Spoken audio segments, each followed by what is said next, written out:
Hi, welcome to Python life YouTube channel. ఈరోజు మనం ప్రాసెసర్ల గురించి తెలుసుకుందాం. So what is processor? Processor అంటే ఏంది? ఇది ఒక ఇంటిగ్రేటెడ్ ఎలక్ట్రానిక్ సర్క్యూట్ అనమాట. ఓకే, ఇదేం చేస్తుంది? నార్మల్గా క్యాల్కులేషన్స్ని చేస్తుంది కంప్యూటర్లో. ఓకే, సో ప్రాసెసర్ ఏం చేస్తుంది? నార్మల్గా అర్థమెటిక్, లాజికల్, ఇన్పుట్ అవుట్పుట్ ఆపరేషన్స్ని, బేసిక్ ఆపరేషన్స్ని లైక్ ఇన్స్ట్రక్షన్స్ని ఏం చేస్తుంది? ఎగ్జిక్యూట్ చేస్తుంది అనమాట. ఓకే, దేని మీద బేస్ అయ్యి? ఆపరేటింగ్ సిస్టమ్ మీద బేస్ అయ్యి. ఓకే, సో ఈ నార్మల్గా ఇదేం చేస్తుంది? ఈ ప్రాసెసర్ని మనం నార్మల్గా సెంట్రల్ ప్రాసెసింగ్ యూనిట్ అని కానీ, లేకపోతే మైక్రో ప్రాసెసర్ అని కానీ, లేకపోతే వీటిని ప్రాసెసర్కి నార్మల్గా సినానిమ్స్ లాగా వీటిని యూజ్ చేస్తూ ఉంటాం. సో నార్మల్గా మనం most of the people use చేస్తుంటారు ప్రాసెసర్ అంటే నార్మల్గా సిపియు అని.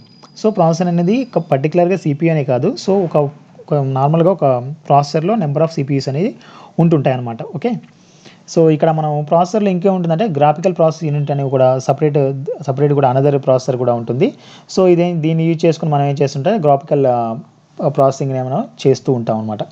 ఓకే, ఇంకోటి ఏంటంటే pictorial representation of processor. So processor మనం నార్మల్గా చూసినట్టయితే గ్రాఫికల్ ఇమేజ్లో ఇలా ఉంటుంది. సో నార్మల్గా మనం కంప్యూటర్లో చూసినట్టయితే సో ఈ టైప్లో మనకి ప్రాసెసర్ అనేది మనం ఇక్కడ క్లియర్గా చూడవచ్చు అనమాట. ఓకే, దాని తర్వాత introduction to processor. So processor అంటే ఏంటి నార్మల్గా? సో ప్రాసెసర్ అనేది ఇదేం చేస్తున్నాం? మోడర్న్ ఎలక్ట్రానిక్ డివైస్లో అంటే మోడర్న్ కంప్యూటర్స్లో ఎక్కువ మనం యూజ్ చేస్తుంటాం ఈ ప్రాసెసర్ అనేది. ఎందుకంటే రీసెంట్గా వచ్చింది, అంటే 5th జనరేషన్ ఆఫ్ కంప్యూటర్లో ఈ ప్రాసెసర్ అనేది మనం ఇంట్రడ్యూస్ అయింది కాబట్టి. సో నార్మల్గా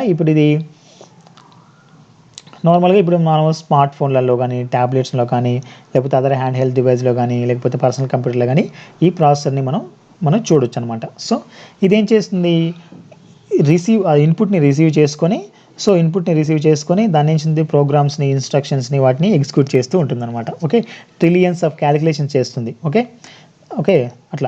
సో ఇదేం చేస్తుంది? మళ్ళీ ఈ ప్రాసెసర్ని నార్మల్గా మనం arithmetic and logical unit, control unit అనేవి కలిగి ఉంటాయి కదా, ఈ ప్రాసెసర్లో ఇంక్లూడ్ అయి ఉంటాయి కదా. సో వీటిని చేసుకుని అదేం చేస్తుంది? క్యాపబుల్గా పర్ఫార్మెన్స్ చేస్తుంది అనమాట. అంటే ఏదైతే ఇన్స్ట్రక్షన్స్ని ఎగ్జిక్యూట్ చేయడానికి క్యాపబుల్గా ఉంటుంది.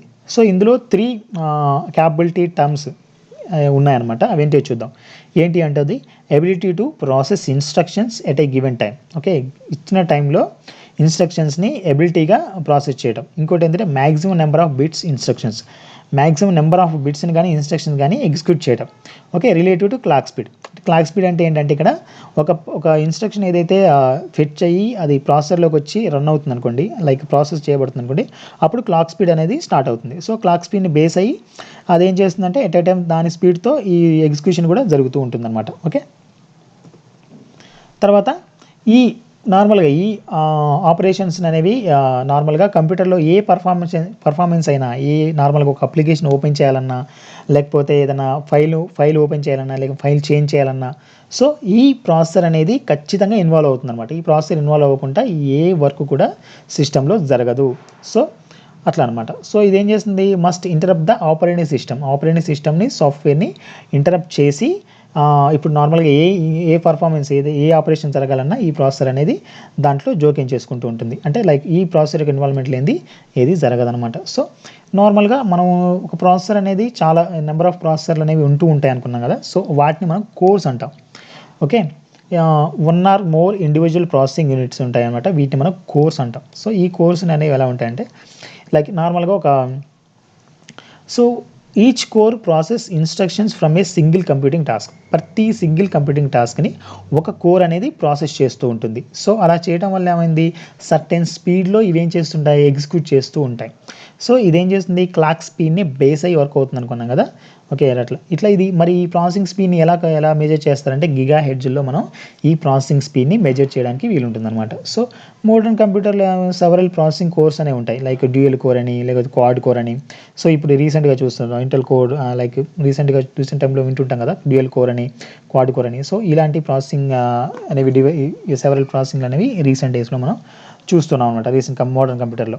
సో ఇవేం చేస్తుంటాయంటే అది ఇచ్చిన ఇన్స్ట్రక్షన్స్ అన్నిటిని ఒక దగ్గరికి చేసి ఈచ్ కోర్ అనేది డివైడ్ చేసుకొని ఎట్ ఏ టైం ఇన్స్ట్రక్షన్స్ అన్నిటిని ఎట్ ఏ టైం ఎగ్జిక్యూట్ చేయడానికి ఇక్కడ మనకు ఇవి వర్క్ అవుతూ ఉంటాయి.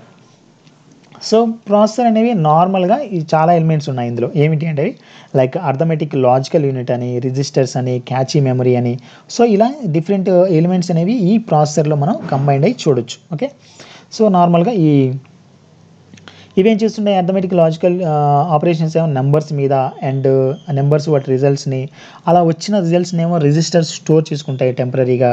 అలాగే ఓకే స్టోర్ చేసుకుంటాయి. తర్వాత క్యాచీ మెమరీ ఏం చేస్తుందంటే లైక్ స్మాల్ అమౌంట్ ఆఫ్ మెమరీని ఫాస్ట్గా యాక్సెస్ చేస్తుంది ఇది ప్రాసెసర్కి. ఓకే, ఫ్రీక్వెంట్గా యూజ్ అయ్యే ఇన్స్ట్రక్షన్స్ అన్నింటినీ క్యాచీ మెమరీ స్టోర్ చేసుకుని అవి వాటిని స్పీడ్గా ప్రాసెసర్కి యాక్సెస్ చేస్తూ ఉంటుంది. తర్వాత ర్యాండమ్ యాక్సెస్ మెమరీ ఏం చేస్తుంది, దానికి కావాల్సిన మెమరీని, ఏదైతే ప్రాసెసర్ కావాల్సిన మెమరీని గ్యాదర్ చేసుకుని పెట్టుకుని దాని నుంచి ఆ ప్రాసెసర్కి ఇవ్వడానికి ట్రై చేస్తుంది. సో ఇవన్నీ ఎలిమెంట్స్ అనేవి మన ఈ ప్రాసెసర్కి అటాచ్ అయ్యి అది బాగా స్పీడ్గా వర్క్ అవ్వడానికి దీనికి హెల్ప్ అవుతూ ఉంటాయి అన్నమాట.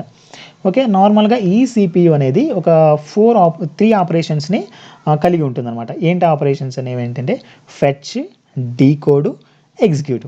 ఈ 3 ఆపరేషన్స్ అనేవి మనం నార్మల్గా చూస్తుంటాం. ఈ ఫెచ్ అంటే ఏంటి, నార్మల్గా ఫెచ్ అంటే ఏంటంటే బేసిక్గా చూస్తే ఈ ఫెచ్లు అంటే నార్మల్గా ఒక ఇన్స్ట్రక్షన్ రీట్రైవ్ చేసుకోవడం అనమాట. ఎక్కడికి, సిపియుకి.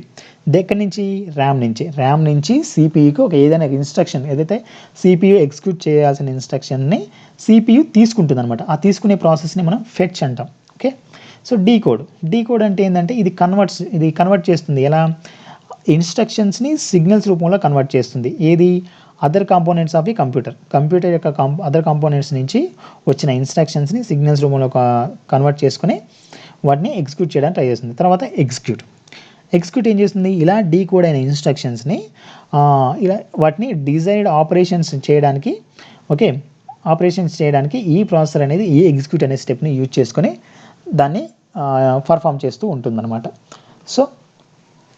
సో ఇదండి ఈరోజు ఇంట్రడక్షన్స్ టు ప్రాసెసర్.